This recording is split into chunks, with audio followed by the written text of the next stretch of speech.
Bismillahirrahmanirrahim. Assalamualaikum warahmatullahi wabarakatuh. Perkenalkan, kami dari kelompok 5 yang beranggotakan Febri Kristiana, kemudian ada Priyuda Akadita Sustono, kemudian saya sendiri, Selo Jumadiko, lalu ada Muhammad Rohmatullah, dan yang terakhir ada Lovita Prasetya Lestari. Di sini kami mengangkat topik tentang readability website dalam perspektif interaksi manusia komputer pada situs web modern. Apa yang melatar belakangi kami mengambil topik tersebut adalah next. Yang melatar belakangi kami mengambil topik tersebut adalah karena perkembangan teknologi mengubah situs web menjadi antarmuka interaktif yang kompleks.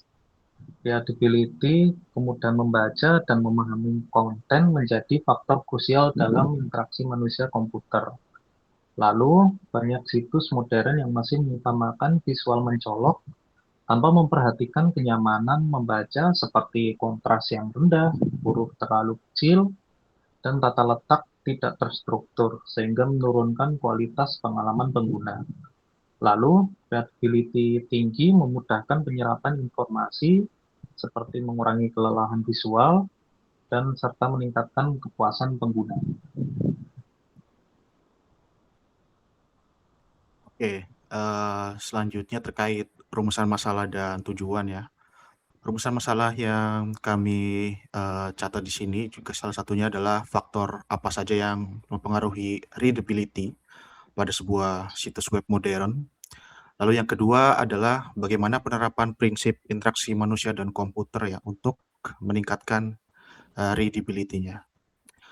Tujuan penulisan dari makalah yang kami buat ya, dan juga yang kami presentasikan ini, yang pertama itu untuk menjelaskan konsep readability dalam perspektif interaksi manusia dan komputer, lalu mengidentifikasi faktor-faktor yang mempengaruhi readability, menganalisis penerapan prinsip IMK untuk readability, dan juga untuk memberikan rekomendasi praktik terbaik ya, best practice-nya.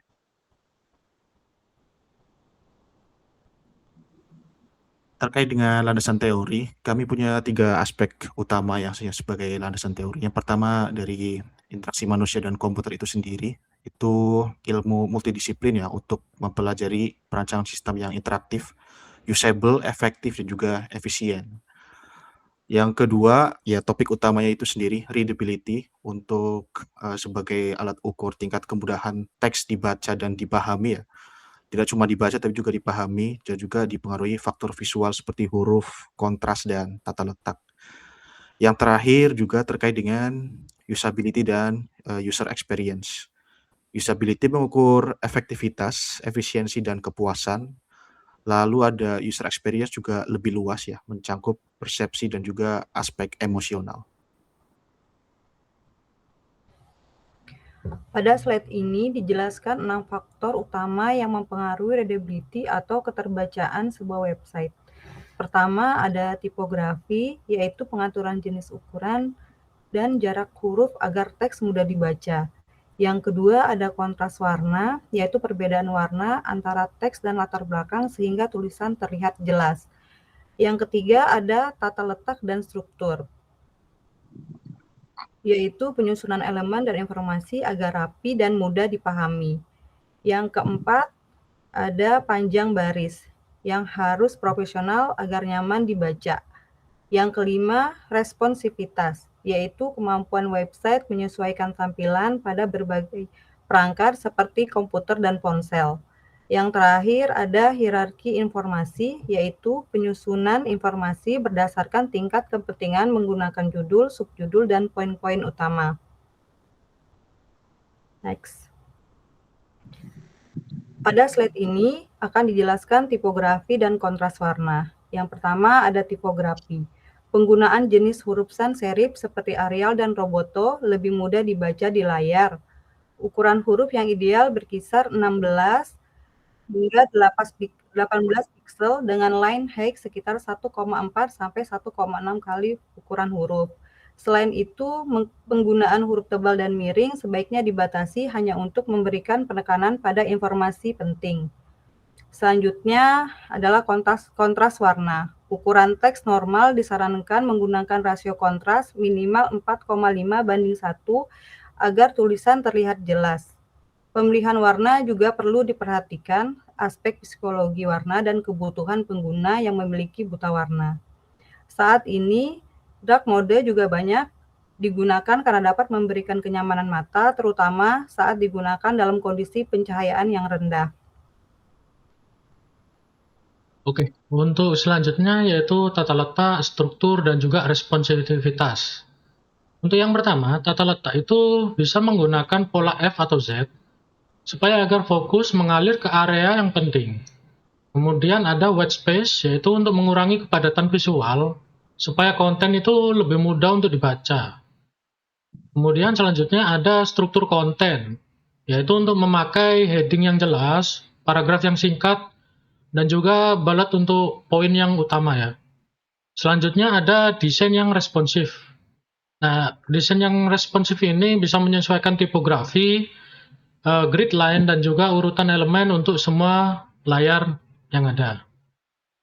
Kemudian untuk evaluasi readability, ini dilakukan secara kuantitatif dan juga kualitatif untuk mengukur kompleksitas bahasa dan pengalaman membaca seorang user ya, atau pengguna. Nah, situs institusi itu besar umumnya menerapkan readability dengan baik, namun banyak juga situs usaha kecil yang masih mengabaikannya. Nah, untuk evaluasi yang secara kuantitatif itu dilakukan dengan rumus flash reading is dan juga flash Kincaid grade level untuk mengukur kompleksitas suatu bahasa tersebut ya. Kemudian ada untuk evaluasi kualitatif. Di sini menggunakan usability testing yang dimana pengguna itu berinteraksi langsung dengan situs sambil diamati dan juga diwawancarai. Baik, untuk slide selanjutnya, yaitu adalah contoh penerapan readability. Di sini ada 2 contoh, yaitu readability yang baik dan yang kurang baik. Contoh yang readability yang baik adalah seperti Wikipedia, di mana di sini hierarkinya cukup jelas, kontrasnya tinggi, lalu ada white space yang lapang dan responsif. Nah, untuk contoh yang kurang baiknya seperti website Craigslist, yaitu situs pemerintahan daerah lama tentang berita dengan pop-up berlebih. Lalu ada marketplace padat sampai kepadatan visual tinggi dan kontrasnya yang rendah. Next. Lalu untuk slide selanjutnya, di sini ada kesimpulan dan saran. Untuk readability yang adalah aspek fundamental dalam interaksi manusia komputer. Tipografi, kontras, tata letak, dan responsivitas ini menentukan kualitas pengalaman pengguna. Situs yang mengabaikannya cukup berisiko untuk kehilangan pengguna. Nah, di sini kita perlu untuk memperhatikan readability sejak tahap awal perancangan. Untuk melakukan pengujian berkala dengan pengguna dari berbagai latar belakang untuk memastikan inklusivitasnya berjalan secara baik dan lancar. Baik, mungkin cukup sekian dari kelompok kami. Mohon maaf jika ada salah kata. Wassalamualaikum warahmatullahi wabarakatuh.